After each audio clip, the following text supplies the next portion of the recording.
Dobre, dneska je to krčiažníku Nepenthes naga rastie v prírode v Borneu, v Indonézii, má takéto nádherné krčiažky a je ľahšie pestovateľný substrát. Substrát je rašeliník a plus perlit 2:1 v prospechu rašeliníka. Keď chcete, môžete pridať aj rašelinu a potrebuje veľa svetla a vyššej vzdušnej vlhkosti.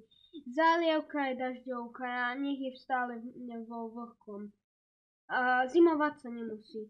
A pokiaľ ste dokúkali až sem, prosím, potešili by ste ma odberom a lajkom na toto video. Dovidenia, čus.